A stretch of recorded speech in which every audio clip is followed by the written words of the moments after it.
Okay, let's start this again. Not quite sure what happened. All right, we were talking about the control structures. And so average.html, the first one here, is using a while loop, but it's using a counter, grade counter, to count in, and the prompt is basically telling the user to enter in 10 grades. It's not really paying attention to the input. And then in the second release of this, the point was we are now adding a while loop to it like before, but now we're saying when the input is equal to -1, get out of the loop. So in terms of iteration and control structures, which is sort of the theme for today, the concept is enter in an unlimited amount, again, an unlimited amount of GPAs, and then use the control mechanism of the -1 to stop the iteration.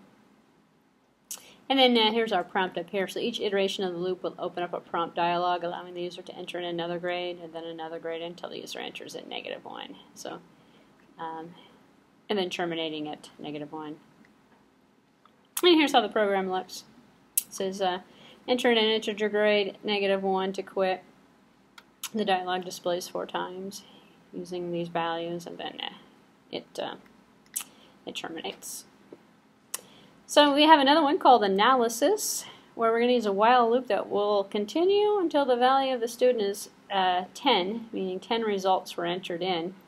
So instead of using it's using a counter again, but it's giving out, entering a 1 into the prompt dialog. It means that the student passed the exam. Entering a 2 means it doesn't pass. And we're going to analyze the results and say, well, if they passed a certain amount, then the value of pass is going to be incremented. If they failed, then failure is going to be incremented, and then we're going to do some results on that. So if the value of 1 was entered, we've passed, otherwise the failure has occurred. And if more than 8 students have passed the exam, then it says raise the tuition. And following through the loop here, actually, this is code again, as I mentioned earlier. You can download the slide sets, lecture 10, cut and paste the example, or type the example in. You can kind of see how the logic works. And it will help you kind of figure out through iteration or through looping how to calculate, to come up with some certain results through analysis. So just using the while loop and using an if else inside of the while loop, checking to make sure that the values are present. Actually, this doesn't actually check to make sure that the valid input has been received. It's only going to do the calculation. And then if, at the end of the loop, if passes is larger than 8, then write raise tuition to the screen. So. And here's our program output on the first screen up here. It's capturing the numbers, and then we have the explanation of the results that end up at the end, and then we can basically put another one in, and then we have results to show, another one in that has results to show in terms of the output. So incrementing and decrementing operators, as we've seen before, and this is a review for people who are not familiar with current programming languages, because a lot of the syntax is very similar, but it is different. The operators, the plus, the post, or the pre, so ++a is supported, a++, so this is basically C++ looking.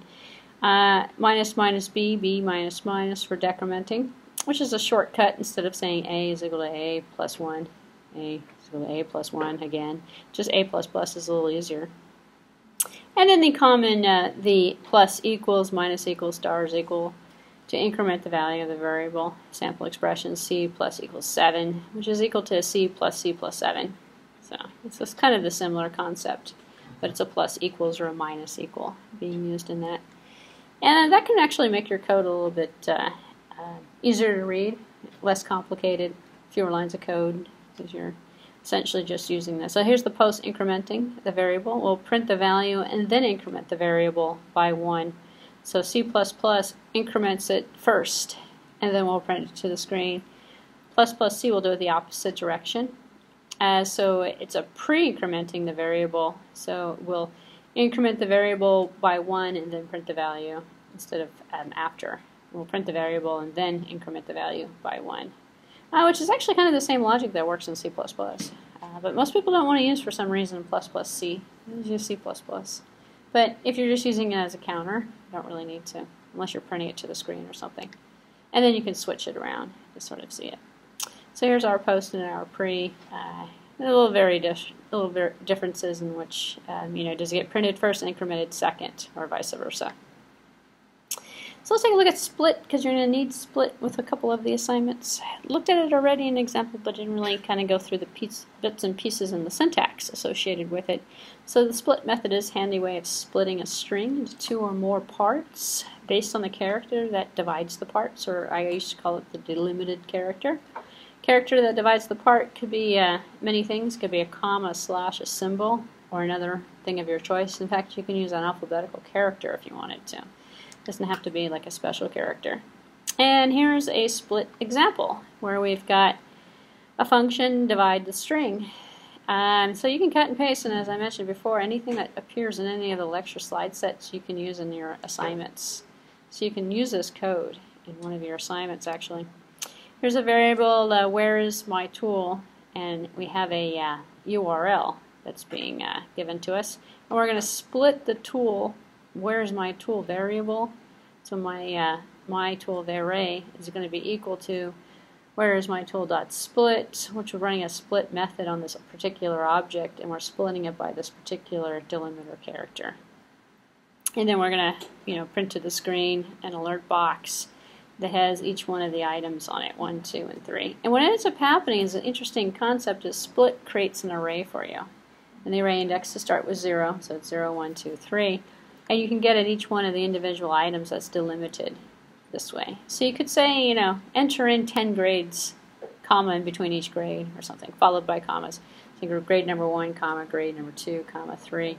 Take it all in one prompt, or better yet, in your Talk Like a Parrot program, take it all in, delimit it by spaces between the words.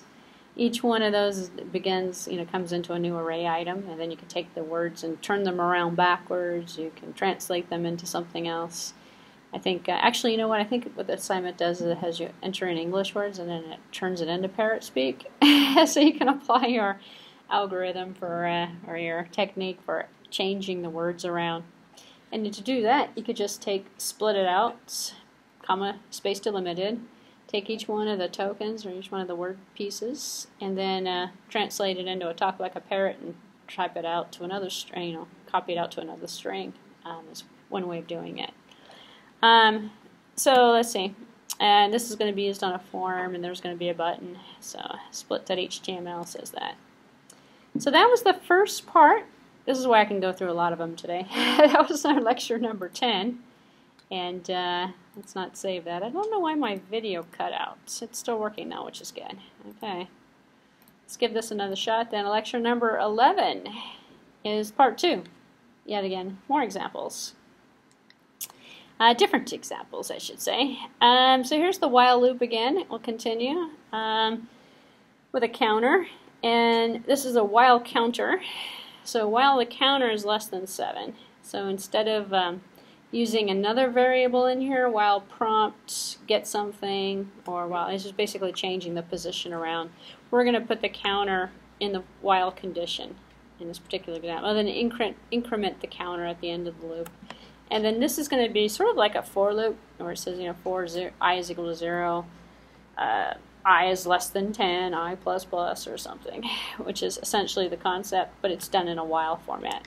So a lot of JavaScript people, they learn one while loop or something, and then they don't ever have to use a for loop. So it's not like a true programming language where you could, have many different trains of thought or rules to essentially which iteration you're going to use. It's not as complicated, I'll just put it that way.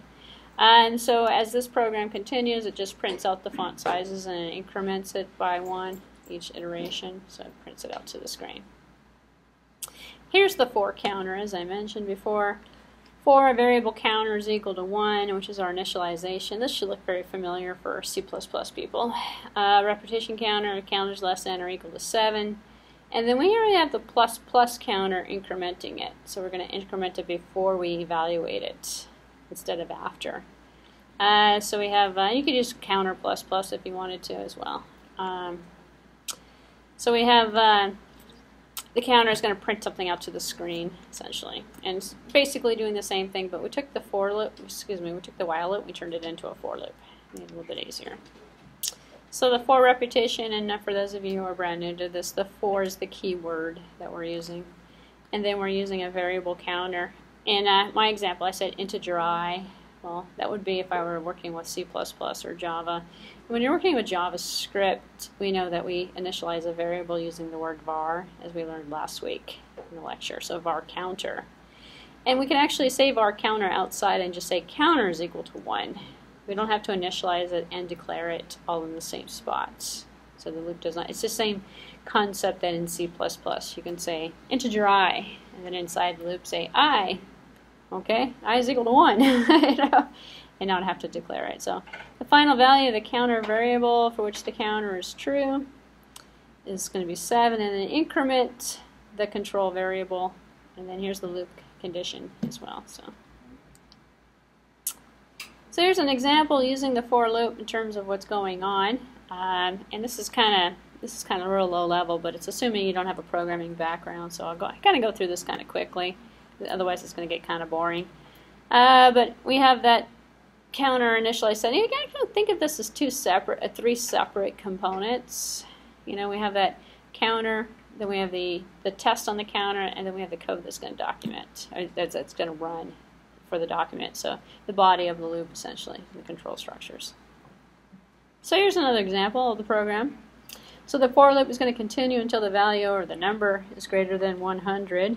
So here we have variable number is equal to 2. So this example is different because we didn't start it out with 1. So in fact, you can take and just say, you know, get a count of how many GPAs, as an example, were entered in, and say, well, this value is less than the count. Then, you know, do something. Yeah, and continue with the loop. So you specify the repetition condition, and then specify the incrementing. It's going to go on with that. Here's going to open up a table of elements, and this is the interesting part of this particular example, is that we're taking and using a loop to go through a counter. We're going to create a table, and then we're going to dynamically add the HTML code for the table, and then we're going to put the items in the table. So we can create a table out of the results. And here we're going to open up the table element, and we are going to, you know, create the border. Compound interest is only going to be one of the titles, and then we're going to set the alignment of the text and things like that for the table. And then in the loop here, we're saying TD for table table, and setting each one of the rows in the body to the elements that we're pulling out of the for loop. So for each iteration of the for loop, create a table row that's going to be listing the year of the loan and the amount of the loan. So it kind of looks like this, actually. So you could do this with your GPAs if you wanted to. Load it up into a table, show it up on the screen real nicely. And code's pretty simple. You can cut and paste it, type it in. It's really not that easy to cut and paste out of this lecture, actually, but it's probably more of a typing. You have to basically retype everything if you're going to want to use it. But here's an example of taking a for loop and adding the contents of the loop into an HTML element. In this particular case, we did a table. So here's another one called switch test HTML. I had these examples on a website years ago, and I believe they're gone. So if you download it, you kind of click on it, it'll probably take you to a mistake, take you to an empty directory. I probably should have redid it, but then I have to edit the lecture in order to change the links, so I didn't do it. But in this particular example, plus, you know, how would you get your practice typing? So you need to get your practice typing. So here's the variable choice. It's given a value of the input by the user and prompt dialog. So choice is equal to window.prompt, enter something in. And the value of choice is evaluated against each of the values of the case label. So we have a choice case, switch choice, case 1, case 2. Very C++-like again. So you can see that JavaScript's pulled a lot from C and C++ in terms of the case switch, also used in Java. So the power of a structure itself, the break statement causes the program control to proceed if the first statement after the switch structure is not executed. So we have to use the breaks essentially the same as we do in C or C++. Otherwise, I'll go ahead and continue evaluation. So if we want it to end after it evaluates 1, nope, not 1, 2, nope, 2. Okay, you did 2, and then break after 2. So I noticed that we didn't use any opening and closing brackets. We could put those in if we wanted to. We're not going to get an error message. The syntax is fairly, if not identical, it's very close enough. So and the concept's pretty much the same as well. So down here we have the default that's also supported in JavaScript, where we can set a default value. The valid input is going to be equal to false here. If none of the cases match, then the valid input is going to be set to the false. And then if the user's input a valid value, then the list is created. If the list is created, we're going to open up the elements, create it. Otherwise, we're going to print out an invalid entry error message that might be printed out to the browser window. So here it is here where we have a bullet list that's being printed out, and the bullet list is down further on in the code, and it says item 1, item 2, item 3. So it's kind of another way of taking input from the user, doing a case switch, printing something essentially into another element, and formatting the element. So you can possibly see at this point how we can take JavaScript and mix it in with HTML code to get the output to look as we want it to look. And so far it's probably important to note that we've been taking elements from prompt boxes. One of the assignments will actually take it from a text box instead, the talk like a parrot, which is essentially the same concept, except for we have to get at the name that we're assigning to that particular object, and then take the object and value as if it were the value that's associated with the prompt box, and use that to get at the object. And then once we get the input, which we're just interested in doing is getting the string, or getting the input. So once we get the input, the program's identical. That's what you've been seeing so far. Here's the switch with the multiple selection structure, where we have case, more than one can actually be true. Same case in C and C++. So in a case switch type of scenario, case A, case B, case C, all of the ones that are true will execute unless you put a break in. If you put a break in, it's only one that's going to be selected. But they call this the multiple selection structure because you can have multiple items, multiple cases actually exist and actually be executed. So here's an example do-while test. So for each iteration of the do-while loop, it's going to write a line of text with a header element. So here we have do, document write, and here's the H header element. So what do we got going on here? The loop's going to stop when the value of the counter is going to be greater than 6. So do while. Before we were seeing the while first, now we're just adding, this one's different because we have a do while. And again, you know, it's going to bore you to death, but it's the same as C++ if you're familiar with it. If you're not familiar with it, it's brand new information. It's highly exciting. If you have programming language experiences in any language, JavaScript is pretty easy to learn because it follows through the same control structures. Variables are a little different. Object concept's a little different. You can't really treat objects like in C the same as you can in JavaScript, but for the most part, it's pretty much taking from a lot of different languages that already exist. So here's the output of that do-while loop. So the do-while repetition kind of looks like this. The interesting thing with the do-while and the while is the do-while is always going to perform once, and the while may never. So while condition doesn't exist, the loop is never going to be entered into, but the do is going to do something first, then so you're guaranteed at least one iteration through. And if you're creating a structure, and this is how it would apply to HTML, let's say for example you're creating a table. Wouldn't you want the table created with an empty item in the do? That way it actually creates the table. Otherwise, if you had it in a while, the table may never show up on the screen. It won't, you know, you wouldn't know that it was empty. It would just never show. So in some cases, this is why some of the behavior on websites, some things, you know, show up and then some things don't show up. It's like, well, it's like, is it a do or is it a while that you performed in terms of the iteration? Here's the break test, where we've got a for counter, then we have a break in there. So with the value of the variable count equals 5, the break statement causes the program to control and proceed to the first line outside of the for loop. So we put a break in here when if the counter is equal to 5. So what we've done is kind of created a for statement and then broke it early So why we want to do that? Well, probably wouldn't want to do this. In most cases, we just create a for loop with 5 elements instead, because it's never going to get to it. The counter always equals 5 is going to break, then you might as well just take that out and change the count to 5 on the loop. But in some cases, you might be keeping track of error messages, maybe keeping track of how many times the user clicked on something.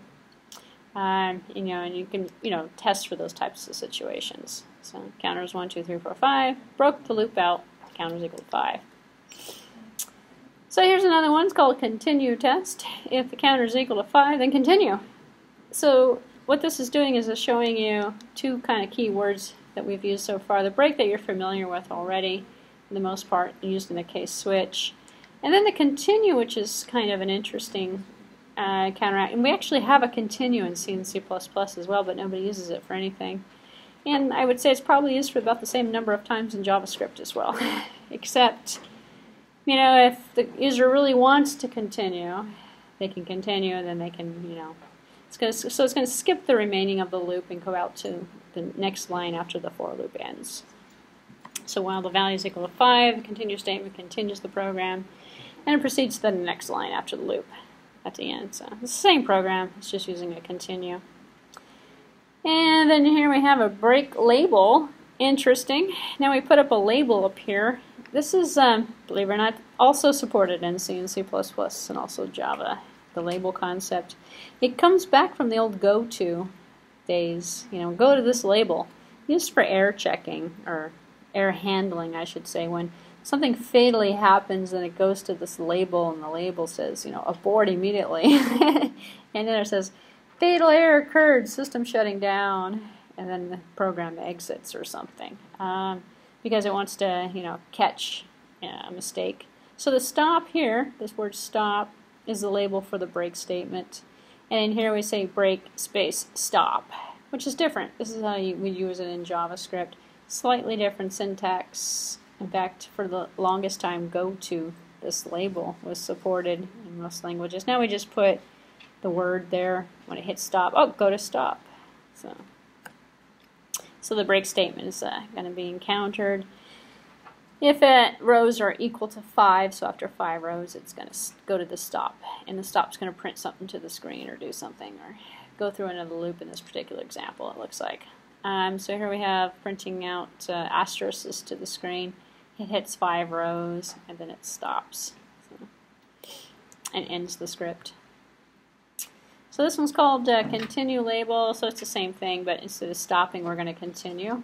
So we have changed the program flow, and we've now gone from inside of the for loop to outside of the for loop. So we could really mess the program up here if we inside the loop brought us to the beginning of the loop, and the inside of the loop brought us back to the beginning of the loop. The loop may never end, essentially, unless we design this correctly. So the next row in the label for the continue statement is up here, next row. What we got there from here, continue next row down here. So if the value of the variable column is greater than the value of the variable row, then the continue statement. So continue until, and you can use this to, let's say, for example, fill up a chart. So, while we still have lines in the chart, continue. And then at the end, oh, no more, don't continue anymore. Don't go back up and finish. And so the for loop will end. So the continue statement is performed. The method's going to does not print the asterisks to the HTML element. And all of this code is essentially working with HTML elements. It's writing out. And so here we have put 1, put 2, put 3, put 4, put 5. So it stopped on 5. But it continued for each one. And this one's the logical loop. I'm trying to read my little labels up here. Logical operators, excuse me. Logical operators. And yeah, it's showing us the the Boolean operators. If this and this are true, if this or this are true, if they're both false, if they're both true. So each expression will evaluate to true or false using the rules of the logic and our double ands together. So we have false and true. It's going to be false and true, or true and true, or false and true. So we can check for the different conditions that might exist. So each expression will evaluate to true or false using the rules of the or. So The double ands are giving us, we want to know true and true, true and false, false and true, the orders, so which is kind of interesting. And then the ors are the exact opposite, one or the other. So false or false, true or true. And so here we have the information that's being printed out. You probably noticed before it's written to a table. So we're putting in table rows. After we created a table, put a border on one, put a caption on there demonstrating logic. We have put out the information here where we've got, it's just printing out some examples. So if it's false and false, it's going to be false, false and true. Same logic as you'd see in Boolean algebra. So same thing you've used in other programming languages. Same feature, essentially. But this is kind of just printing out the different cases for you. So you can kind of see how that works in a table format. And the interesting thing here is that we could go text box to text box in terms of that parrot application, where we've taken from one text box and we've written to another text box in the same identical way as we've done this table. But most students have problems with tables, so I figured to use a table example for that. So here's a summary of the structured programming in terms of what it is we're accomplishing. JavaScript's single entry, single exit sequence in our selection and our repetition. So in terms of the repetition, we're doing in a circle. This is just basically reviewing the concept of this flow control in terms of a traditional structured programming style. Repetition goes into while or do while. Selection goes into a single or a multiple selection kind of scenario where we have single if-elses or multiple switch cases, and then the sequence where we're doing from here to here to here, which is going to be our continue, our breaks, and our labels that we might go to. Summary of the structured programming. Unstructured flowchart. This is where we might actually end up with most of our programming problems. So if we ended up starting, we went to an ending like GPA as an example, then we did a test on the GPA, then we went back, then we did a test and we went back, we ended up in an uncontrolled loop, or perhaps we went into an uncontrolled kind of direction where it could have gone both ways. It just picked one, like the first one it encountered. Then that ends up with the logical problems, and unfortunately we don't get any errors, or we don't get any messages that come out. Instead, we get the behavior that doesn't look as we expected. So most of you, when you're going to be putting together some of those JavaScript programs that later on in the assignments, you're going to find that it just, in some cases, it just doesn't print anything to the screen, or gives not a number, or gives some sort of an error message out there. And then, unfortunately, it's not like a compiled programming language where you're going to see the error messages. Instead, you have to figure out the logic on your own, which is kind of like one of the problems with JavaScript in a lot of ways. You have to do your own debugging, your own error checking. So we'll talk about functions for a little bit. Functions are different than flow control iteration. So we have program modules here, and we have the main module, worker 1, worker 2, worker 3. This is the preferred method in terms of implementing JavaScript behavior, because if we create a function, and then we can just load the function, and if we put it into an extra file at the beginning, we can just load the file that has all the functions in it, and we just run the functions. So we attach the functions to HTML elements. And here's an example where we've taken functions, and now we're going to actually call, let's in this example, the square function that passes the value x. So we got x from somewhere, and we used it, and now we're combining it with a for loop, and then we're going to run this function here, square. So just like any other programming language, the only thing different is that we're mixing it in with some HTML code, and we're using it anywhere we want to in terms of where it's going to be located in the body of this particular document. So the value y gets the value of x. So we can run the function here. As we've seen before, we're passing information, square x. Here, x goes into y, and then returns the value, y times y.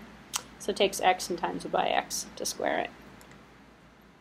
And here's the output of that program. It just goes through a loop and prints out 1 to 10 numbers squared. So we can figure out maximum and minimum. We can figure out all sorts of different information by the same kind of concept. And so we have a function down here, the difference with this is it's taking 3 parameters instead of 1 now. And we saw how to do functions in a previous, actually I believe it was last week, in last week's lecture. We probably should have looked at functions, and we've looked at functions already in a couple of other lectures. So this is basically the putting it all together example. So we prompt the user for, let's say, 3 integers. This is kind of a slow way of doing it, but if you want to do it that way, you can. You prompt for the first, second, third. And then we call the maximum function. We pass it the 3 integers that came in, and here's our call. And then in the function, it's going to do the calculation. It's going to actually call math.max, which is going to be a built-in function, essentially. And then here's the program output. We take in, and it says enter in 3 integers. We enter them in, and here's your output. Print this to the screen. So, a random integer. Well, this is kind of interesting. We could create a random number using one of the built-in math functions, and then we can have some pretty interesting dynamic behavior, like, say, for example, the roll of a dice.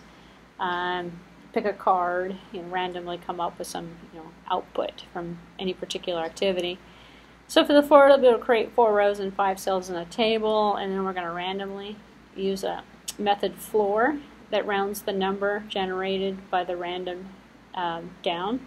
So floor is going to round, if it's 1.2, it's going to be 1. It's going to round it. Floor is going to round it down.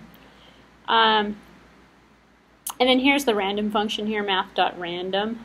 So it's populated. We'll populate the variable with a particular math.random method return whatever random number actually happens to come out of that. And then we also have some random numbers generated between, and we had to say between 1 and 5. So you pick the start and the end, essentially, or you essentially pick the cap on it. So, and then it'll generate numbers between the particular range that you're interested in seeing. And then in this particular example, it's just writing it to a table. So, not too bad. Or it's pretty easy, I should say. I don't know, do we have any exercises that use random? I can't remember. I had one for rolling dice, actually, and I pulled it out. So it may not exist. Instead, I believe that last assignment is to create something of your own instead. Yeah, the last one was a rolling the dice, and then I decided it was too much. For brand new people, it was way too much. But here's the roll the dice if you were to be given that assignment. And if you want, you can do that one. For your last one, you can have a dice rolling, like a game, essentially. So you don't have to write a complicated program for it. You can have a website that does tic-tac-toe or plays a game, rolls a dice or something. And this is how you would do it if you wanted to use a random number. So the expression uses the method random to generate the random number between 1 and 6. And depending upon each one of the cases of the rolls, it's going to pick another one. So when the controlling expression face matches a case label, the respective frequency variable is incremented. So how many times did it pick 1? How many times did it pick 2? Stuff like that. So the results of the dice rolled 600 times are displayed in a particular table here. And so if we see it, we see, this is interesting, 5 shows up the most, it looks like, frequency. So I guess you could play around and do some probability experimentations with this. Isn't 7 supposed to show up the most randomly? I don't know. Because you have different combinations. Well, no, that's with 2 dice. Combinations of 7, this is why you don't play craps, because the combinations of 7 come up more so than any other, in terms of frequency, than any other number. And 1 is like, I thought 1 was pretty, well, 2 is 2. 1 is pretty impossible with 2 dice, because there's no 0 on the dice. But 2 is pretty rare. So, okay, enough about craps. So here's the craps game, though. So if you wanted to come up with your own craps game, here we go. Now, and this was 1 dice. Now let's talk about 2 dice together. So if the value of the first roll is true, then function roll dice is called. So if we rolled 1 number, so if the function roll dice returns a value of 7 or 11, which is craps, then the player wins. If it's the first roll, right? Then your break statement causes the program to go to the first line after the switch structure. So we're checking for the first roll, and if it's a 7 or 11, then we end up winning. So then we have another function here. So if the function roll dice returns, oops, there's a typo, returns a 2, a 3, or a 12, then the player loses because that's craps. 2, 3, or 12, I guess. I don't know. I don't know how to play craps really, but apparently after the first number is rolled, if another combination is rolled before the 7, they can also, but they don't lose yet. I don't know.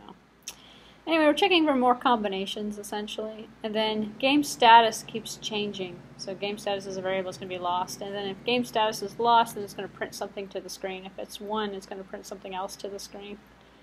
So if the value returned by the roll dice equals the value of my point, which is the first roll. So if they roll a 7, sounds like someone's drilling. If they roll a 7, then they win on the first. Oh, they win on the first roll. If they roll a 7. If they don't roll a 7, then the number that they roll becomes the point, and then the next roll, random roll, generates, I don't know, a comparison with that using a switch case, I believe, and then comes out with whether or not. Actually, here's the switch case here. Comes out with whether or not the combination is the same as the first roll, and if it is, then they win. So anyway, don't use this as a basis for learning how to play craps, but if you do know how to play craps and you're interested, this is actually kind of a fun little game. So function roll dice is called to simulate the rolling of the 2 dice. So here's the roll dice. The roll dice is going to use floor to go to the biggest number because we can't have like 1.5. We have to have a sort of random integer. And then the random and the floor are used together to generate the values for the 2 dice. And then reference to the name sum from the elements in the HTML document. So it's going to use the values. It's going to add to the values sum of the two numbers to see what you rolled, actually. So if we play it, the output here is to test. Here we have GUI 1, dice 1, dice 2, sum. And this is the test screen that's being put together. And we click on the roll dice, and it runs the function, and it populates the screen. So if you're interested in figuring out, as an example, how to do the talk like a parrot and get the information to show up in an element, this one is using the element value. So it calls the element by a name and then updates the value and populates the screen. So the screen numbers change. Here we have 6, 5, 11, now we have 1, 1, 2 that showed up. So it'll show you how to, and then here's another roll and another roll and yet another roll. So every time you click on the roll dice icon, it brings up a new screen with a new combination. And you can do your talk like a parrot this way as well, if you haven't done it yet. So. Okie so here's scoping rules. If you're familiar with programming languages in general, it's the same concept. We have nested scopes, we have inner scopes, functions got different scopes than the main program. JavaScript, we have the global scope, which is the main program. So if it's all out at the same level, then all the variables are visible at the same level. So to begin the program, variable x is initialized to 1 right here. So this would be the global scope out here. And then the function start changes the value of x to 5. So x is equal to 5, the variable local to the function started it. And then the function A changes the value of x to 25. Initializes each time the function x is called. And then now out here the value of x is incremented. And then the function B multiplies the value of x times 10. And x is global. So here we have the x that started out as 5, the x that started out as 5. So we have that global, then we have the inside this function, inside this function, inside that function, inside this function. So we can kind of see how the rules work essentially. And it's the same as any other programming language you've ever been familiar with. Scoping rules are scoping rules pretty much these days. So, but do keep in mind we do have the global. We have the global scope, which is different. We define the variables just the same way as we defined all the other variables. So out here we had variable x that was out there, and then we had local variables that were outside of the global. So in other languages you have to say like define something, or you have to use a different syntax. Here's the same syntax. You just use a variable with a variable name. And you can declare the same variable many different times in different scopes, same as other programming languages. So global functions that we can use. We have the one that we've looked at so far. Is it a number or is it not a number? We've got, is it infinite? Is it evaluated? The function takes a string argument, represents Java code to execute, and then the interpreter translates the code. Escape, used for ASCII character sequences. And most people don't actually memorize all of the global functions that are available. Instead, they figure, I need to do something. And then they look it up and they find a whole list. So, in fact, the internet's an excellent source for this. You can find, just search on JavaScript global functions, and you'll see a bunch of built-in functions that are available in the language, which is kind of different because you don't have to load them in a library or anything. It's not like other programming languages where you have to load up iostream.h or something like that. Instead, in JavaScript, the browser is built with the global functions. So the browser knows if it is a number or is not a number functionality. Most browsers support the same thing. So, and you can update the browser support as well. The parse float, the parse int, these are more examples. We've seen some of these already in which we're running, and we don't have to load up any libraries, is the point. JavaScript supports recursion, a function that's calling a function, that's calling a function, that's calling a function. And we don't have the same problems we do in regular old programming languages because this is all done in interpretation. So a recursive function that never ends is going to be like an endless loop. So it's not going to allocate any memory. It's working with the browser window. And the browser window could potentially hang if it ran out of memory. So recursiveness, the process of calling recursive calls, and the values returned from each recursive call. So what we're doing is essentially going through a simulation of how it would work. Recursion only comes in handy essentially with a few different particular things. I mean, in most cases you can replace recursion with iteration for the most part. But just know that it's available if you'd like to use it. So none of your assignments are going to require you to do recursion. But however, here's an example of a factorial test. So factorial function that calls itself essentially. So the calling function is factorial, passes a value of 1, and the variable number gets the value of 1, and then it's a call to the function itself, passing its a value of 1 less than the current value of the number. So number minus 1, number minus 1. So 5, 4, 3, 2, 1 until number is going to be equal to 0 or something. So generally there's a test in here. Here's what it is. Here's what it is. It says return if less than or equal to 1. So if the number is 0, then return 1, returns back. Just like in any other programming language, you have to put a control test in there to stop the recursion. Otherwise, you get an endless loop that happens. Here's the factorial from 1 to 10, giving us our values that are coming in the form of a nice little table that's printed out. Most of the output and most of these examples are putting it in an HTML table element for you. So there's plenty of times to kind of borrow and steal the examples. There's plenty of examples to look at, I should say. Here's a Fibonacci test using, again, another recursive function, converting from a string to an integer the value that the user types in here to parse integer, displaying the number that's entered in on the status bar. Oh, that might be an interesting thing. It's the window on the bottom, the bar that appears on the bottom of the window, the status bar. This is an example of how you would write to it. And then the status bar displays the message of the called function right here. Window.status is equal to done calculating Fibonacci number. So not a good idea to write to the status bar often because people don't know to look down there. And you can turn off the visible display of the status bar. So if it's turned off, you're never going to see it. If people mess around with their browser settings. You could turn the display back on, however, using JavaScript. You can turn that on. In fact, you can change all your browser features using JavaScript by, turning off menus, turning on menus. Basically, it's hiding and showing, essentially. This one's doing a test, and then it has 2 recursive calls if it's greater than or less than 1 or something. So here's our value. Ends up in here. We press the button that says calculate. To calculate, it's going to take and calculate the Fibonacci value of an integer. So which is what you're going to do. In fact, this is a good example. You're going to have your English on the top, and then you're going to have a button that says translate it into parrot speak, and then it's going to end up on the bottom.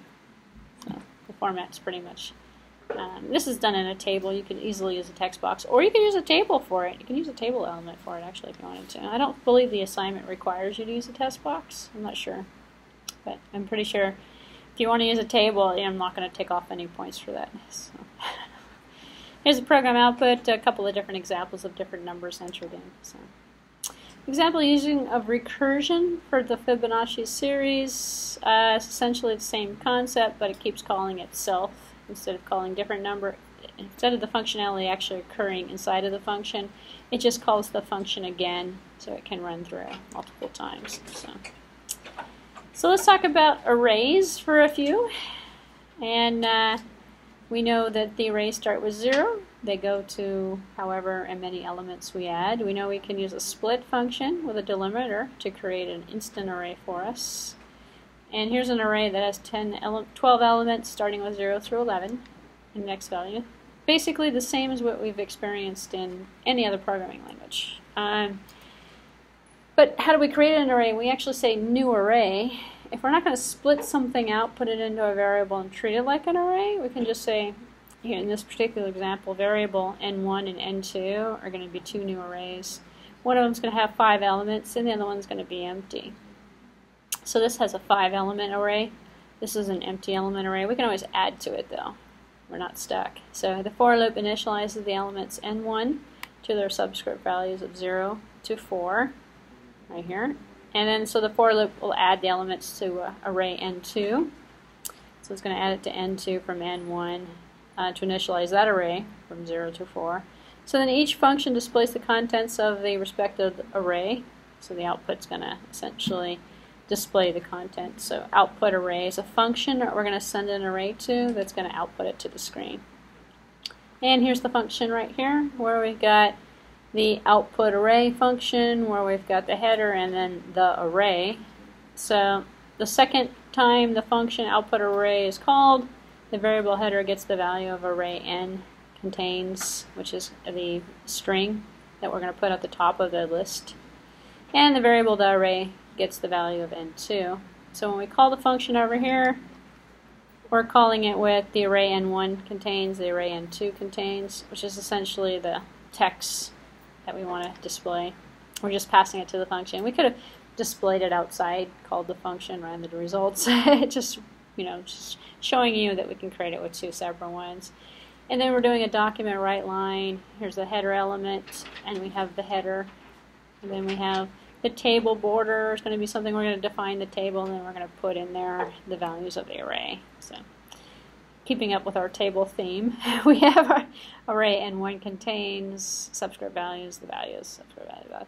Notice in the loop itself, we've said the array.length. In other functions that you create, let's say in C, C++, Java, normally you end up having to send the array plus the number of items in the array because there's no built-in .length for most arrays. Or unless you create your own data structure, your dynamic array or something of that nature. But in regular arrays in JavaScript, it's a little easier because we have that .length that we can run on in the object. Because in JavaScript, everything's an object. In C++, not everything's an object. So unless you're working with the object-oriented and you're creating your own array object, you're not going to necessarily have that length. So here we can just say array.length. We already know the array length from the array. So there's no need to pass that number valued. So, which is a significant difference, which makes JavaScript easier to work with arrays, actually. So we have, here we have array of integers 1 and array of integers 2, and we have two values that are not supplied for integers 2. We left them blank, which will be displayed as undefined. We don't get this in C or C++ either. If we left them blank, they would be blank. They wouldn't be undefined. But if we leave them blank in JavaScript, they come out as being undefined. So we haven't put in these two elements down here. We just put spaces in there. And the rest of this code does the same thing as before with the same function to output the array. And so now when we output the array, we have two values down here that say undefined. So, which is nice because we get the not a number, we get undefined, we got a bunch of stuff that shows up for the data items, depending upon what ends up happening with our program. So here's a sum array. If we wanted to take, and again we have the same issue that we have with arrays in C and C++. We actually have to use a for loop to go through each item in the array.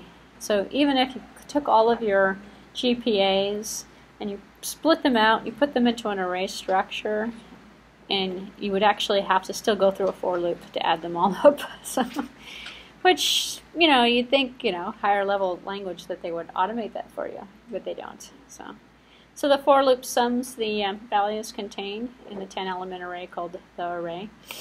So variable I is equal to 0, I is less than the array, you know, go through the loop. I'm not going to bore you with the entire contents of the loop, assuming you've seen for loops before, probably same as in other programming languages. So the variable element here is assigned the subscript range from 0 to 10, but not including the array.length.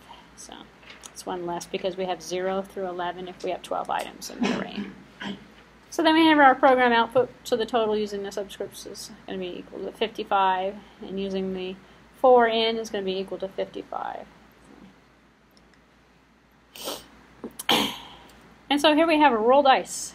Well, it's a new example where we're going to reference the array frequency being replacing the switch statement. And chapter 10 was actually what we just saw a few minutes ago. Lecture 10 is what that should have said. So before we had used a switch statement to say, you know, if it was a 2, count it up, if it was a 3, count it up. So instead what we've done is to take all the numbers for the rolls of the dice and stuck them in arrays, and we use the index values of the array to keep track of how many in first element, second element, third element showed up. And so we can keep track of the numbers as if they were dice numbers. So we have the frequency of a particular face, and so we can keep that in an array. So we have a face 1 through 6, the different faces of the dice, and then we've got the frequency of how many times they rolled. Let's see if 7, oh, we don't have 7. That's right, we still have the 1 dice again. So I didn't realize that 1 and 6 and 3 showed up the most. This may have been just a random roll though. So I'm sure there's some statistic, well-known documented statistic that tells you the frequency of each numbered dice, each face. Here's a pass array example, passing an array to a function. So the first call of the function output array displays the contents of the array A before it is modified. And unfortunately these things have covered it up. It says modify array down here, and then there's going to be modify element and output array. So output array is this function over here. So a function modify array multiplies the elements by 2, and then the function output array is called to show the elements again. So the value of A3 is outputted to show the contents before it's modified, and then the modified array multiplies everything by 2, and then we're going to show the contents out as well. And then we have a method called join. So we have a length we've seen, join. It takes as arguments a string itself, and containing a separator that should be used to separate the elements of the array to the string that is returned. So header.thearray.join, join the header with space, each one of the elements of the array with a space. We'll see that in a few minutes. And then multiply each element of the array by 2. Array J is just going through the loop for each one of the elements and multiplying it by 2. So this is good to know, especially if we want to, let's say, for example, print out the contents of your GPAs. You don't have to use a for loop. Instead, what you do is a join command. So split takes a string and separates them out and puts it into an array. Join takes an array and puts it back into a string. And instead of having to guess, you can specify the delimiter between each one of the elements. So we use join with a space, and what we get is a method that takes 1, 2, 3, 4, 5. And this is after it got doubled, takes that array, and after it got doubled, it turns into 2, 4, 6, 8, 10. So join is is the opposite of split. So in fact, it makes sense when you think about it. The effects of passing an array by call by a value. A3 before it was modified was 8. The value in the modified array is 16. A3 after the modification is an 8. we don't have any side effects. So anyone who's ever used C++ or C's passed arrays to functions, and then they went, oh, I passed it by value. It gets treated by reference. Different because it's actually using memory, and the array is implemented in the form of pointers in a C++ language, usually, depending upon what C++ version you're using. And the effects is, we send it to a function, and the function side effect actually permanently modifies the contents of that array. Java, we don't have the same concept because we're not using memory. We're just using, variables. And the variable is actually treated by value and not by reference, which is interesting. You don't really need to know that, but it's a side bit. So if you were taking a real JavaScript course, that's something you'd pay more attention to, I believe. So here we have a.sort, another interesting function that you can do. So this one's example is called sort. So the method sort takes as an optional argument the name of a function that compares two arguments and returns the value of -1, 0, or 1, depending upon the order. So output array is the function that took A, which is our array, and then a.sort is going to essentially sort it for us. So the function compare integers calculates the difference between the integer values and its arguments. So a.sort compare an integer, so in terms of sorting it. And here we have the data items in the original list, the data items in an ascending list in terms of its sorted order. And sort is going to basically by default, unless you tell it, otherwise it's going to sort it in ascending order. So you could put something in alphabetical order in terms of a sort. And the way you learn all these particular functions, every one of the array objects has its own methods. So, in fact, any of the particular objects in general, variables as an object, has its own set of methods. So you can basically go through the documentation and say, well, in arrays we have sort, join, split, or figure out which methods exist and then use them. Which is kind of different than programming in other languages where you created an object and you actually had to create your own methods. Now we have built-in object types. I'm sure if you remember from last week's lecture, I know it was like a whole week ago, but if you can remember, we have these different object types. Depending upon the object types, we have different set of methods that we can run on them. So the array A is initialized with 100 elements. In this particular example, it's going to be a linear search we're going to perform here. So the array A is populated with numbers 0 through 198.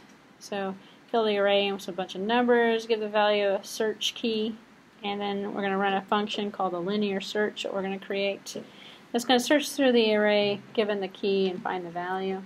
And we all know that's going to be it's going to be pretty slow because we're doing a linear search with an unsorted list.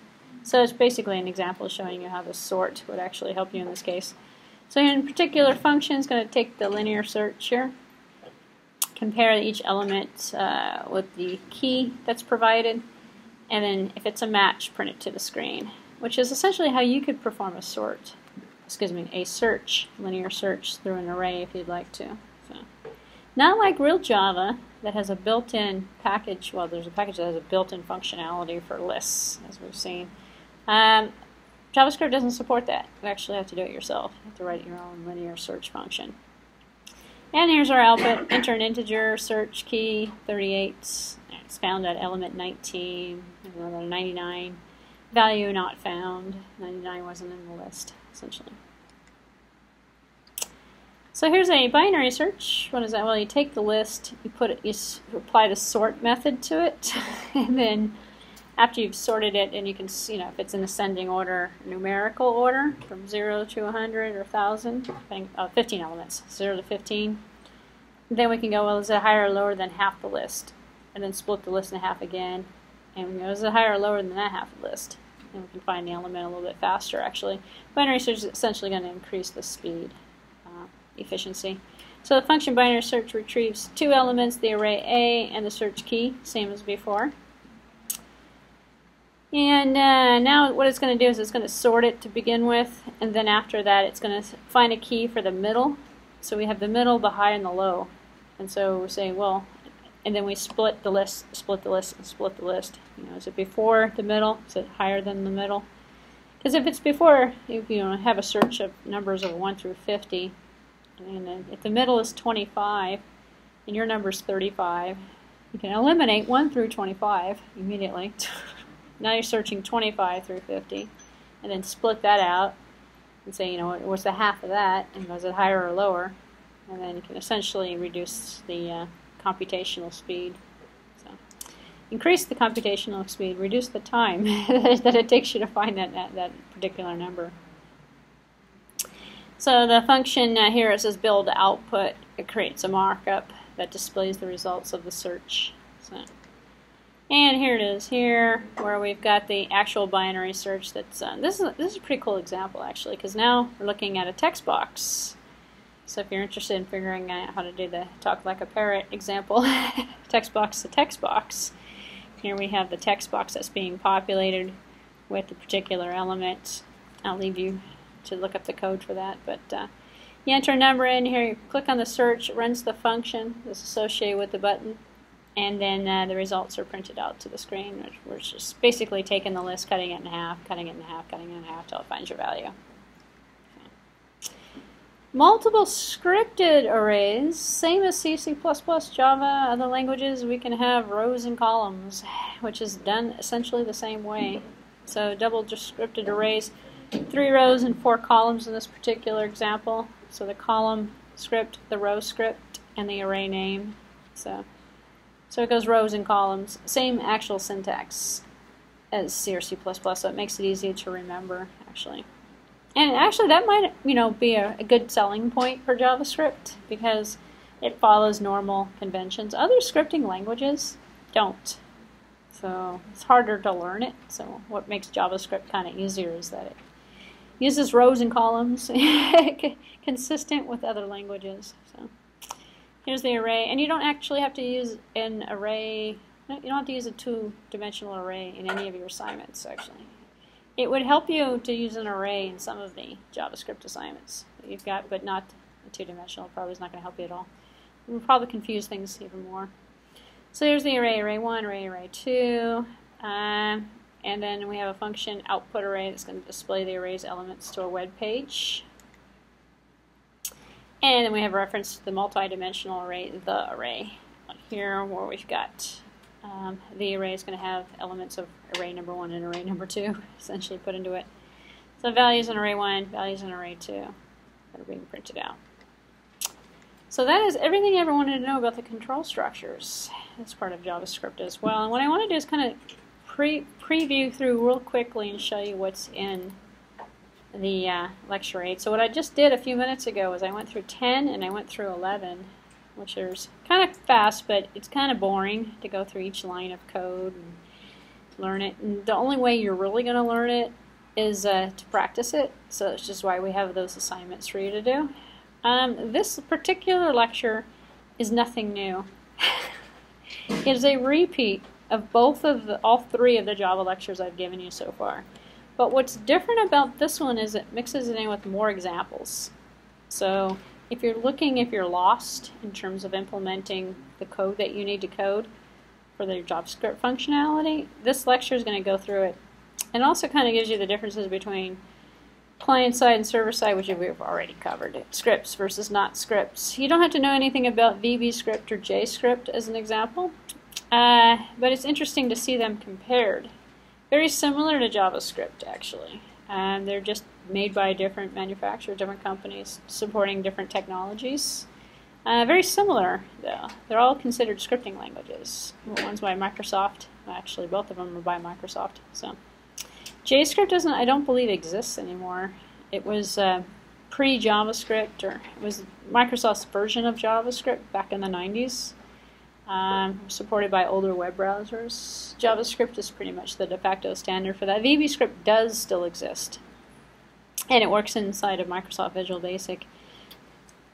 And they have the ASP.NET instead of JSP, which would be this flip side for Java. But this isn't a networking technologies course or a programming course, so you don't really have to worry about that. But past the introductory stuff, this lecture is pretty low level. It goes through everything that we've seen so far, but it combines the JavaScript with HTML in examples and how to use the scripts themselves. So the document.write is reviewed. The data types and variables are also reviewed in terms of working examples. And operators and expressions are used, the plus, the minus, the syntax. So this might help you a little bit with the syntax. In terms of the control structures that we just looked at, here are the conditions for the if, the while, the for loops. And so there's some examples in here that use it. So here's a game, I believe, that is going to use a random math routine again. So actually this one's doing, actually it's not too bad. It's not showing you the random, it's showing you a bunch of the other ones, square root, the powers, absolute values, maximums and minimums and stuff. So you can see a range of math functions that might exist. And here's the random again. I knew it was going to use the random, but so coming up with some random page elements. This is actually doing what's called, I think I took this assignment out too, but one of the older assignments that I used to use for this course outside of the dice game, which was actually kind of fun, I thought, but students didn't like it because they thought it was too complex. The other one was the spam ads, you know, where you go to the site and it randomly puts crap out there on the screen for you, like buy this, buy that, pictures and stuff. That's what this example is doing. It's giving you random page elements. So you can create your own, like, not that you'd ever want to, but you can put your own ads up on your website, randomly show different ads at different times. This example actually works with that assignment that I'm no longer using, but because students didn't like that one either, because then it required them to come up with a bunch of images and a bunch of fake ads, which was too much work for them. So they didn't like it, so I took it out. So anyway, interactive pages using prompts, we've seen that already. Prompting for numbers, prompting for characters, using the prompt data itself. User-defined functions, we've seen that already as well. That's why I say there's nothing new in this lecture, but it's nice to see what's in there. Function example here in the head, putting the body of the function in here. And more commonly seen in an external text file that's loaded in at the beginning of in the head section, actually. JavaScript libraries, looking at kind of a random selection of some of the libraries that are available as well. So here's a library example, and this is using random.js. And what I'm referring to as a library is basically creating a text file, loading in a bunch of functions, and then executing the function, loading the file in this particular example, and then just running the functions, essentially. This example, like this lecture, also deals with the string concept that we've seen before, getting the length, which works on the string object as well as the array object. The character at, the to upper to lower. So you can mess around with some of these string functions when you do the talk like the parrot assignment. And here's another string example where we've parsed out a couple of different words out of, from different characters, and we're manipulating the words and the phrases, which actually might help you with some of the talk like a parrot stuff. This one's going to traverse the string, compare the characters front and back, use case sensitivity, take it away. So it might help you, I would say. This randomly generates information, I believe, in terms of a test. And it also goes through the Java array concept that we just looked at a minute ago too. So as I say, there's nothing really new about this particular lecture, but I thought I would just show it to you. Oh, the date class. The methods on the date object. When you create an object, you've got the get year, the get month, the get date. So if you create an object, today is equal to new date, then we can run these methods on this date object. So the one big difference with JavaScript is those built-in object types, the date, the array, the string. And there's a lot more of them actually, maybe less than a dozen total, but what they are is a basic functionality. Let's see, object, the document object itself, we've seen this already as well, getting the URL, getting the last modified date. The navigator object, getting at the application, the browser that you're using, looking at the browser version, looking at the browser name. Not bad, especially when you have a website that works on multiple different things like cell phones and computers and small devices and stuff, pads and stuff, tablets I should say. You can see, well, what browser is this first? And then depending upon the browser, reformat the page to give you a different look and feel. You know, take off the graphics if it's a cell phone or something, or an iPad or something. User-defined classes. You don't actually have to do any user-defined classes for this particular class. You can define a new class. Notion is kind of awkward. No data hiding. You can't protect the data or the methods. Simple data fields, nothing using this. So later versions actually do use this, believe it or not, though. Somebody had asked me about this too, and I said I wasn't going to cover it, and I'm not going to. But if you take a full JavaScript course, then you'll actually be creating classes. But for purposes of what we're doing in here, if you can just learn how to use some of the built-in classes, you've accomplished more than you actually needed to. So, all right, here's our class example. Anyway, that was, I just wanted to kind of point out what you could find in there. You can use that to help you with some of the assignments for this particular course. So next week, we are actually done with JavaScript at this point. So next week, we have the final exam review dedicated. Actually, good timing too. So, are there any questions at all? You must do all of the assignments for this particular course. There's 5 of them, I believe. Yeah, 5 total. The first one and the last one are easy. The second one, the third one's probably the hardest, no? The second one is the GPA. Let me just, I have a few minutes here. I really don't, but I'm going to talk anyway. So, this is the one, this should look familiar to at this point. Putting up a prompt, getting the information. You're going to calculate out, and you're going to print it to the screen or on the document itself. Do a document right. You're going to print out the total number of GPA points. Come out. Here's your output here. So you can put it in a table if you want, or you could just print it out to the document using a document right. And it even tells you on the bottom you can use the split function for it. So you're going to take in some numbers, you're going to parse it as integers or floats or doubles or however you want to do it. Add them all up and give some results about the GPA. In the third program, you're making an upgrade. The second part is an upgrade to that GPA program to make it GUI. So instead of printing it to the document screen, the idea is to mix it in with the HTML code and put it into a text item and then create a button and attach the button to the function. So you've got what's called event-driven behavior instead of a program that just takes and prompts you and then prints it out. So don't get too carried away with the first one because you're going to be upgrading it on the second one. And then the other part of this is what I've been talking about, making reference to the Talk Like a Parrot program, where you're taking in, running, in fact you can use this, you're creating a huge list of phrases and you're going to translate the phrases. You know, play around with the functionality. You don't necessarily have to get, and I'm not grading you on your JavaScript code. It's using your code with the HTML to mimic the functionality if you were putting together this web page. So if you make a mistake, there's an error in the JavaScript code, don't worry about it. The focus is, did you make it work with the HTML code? And is it putting something in there? You know, if you can't get the whole list to work, then you can essentially just copy and put one list into the second one. Talk Like a Parrot is English now instead of Talk Like a Parrot Speak. You know, and you're going to get the same grade for it, as I'm saying. So. The fourth assignment is actually, I'm going to say, kind of easy, but it's using flow control. So, because you have to take in, you're writing an active password checker. So you have to apply some rules, and you're going to need some on the loops. So you have to go through and check each character, make sure there's a number in there, and then, is there a character in there?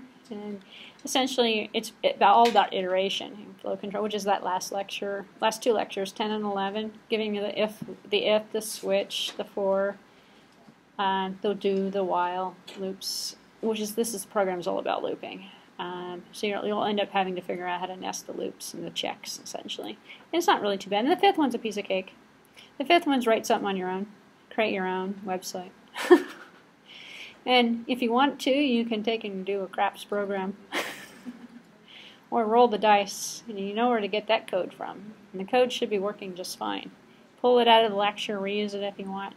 And in terms of all the other assignments, you can reuse any of the JavaScript code or anything that you find in any of the lectures or on the internet. So it's not a programming course, it's an HTML, CSS course.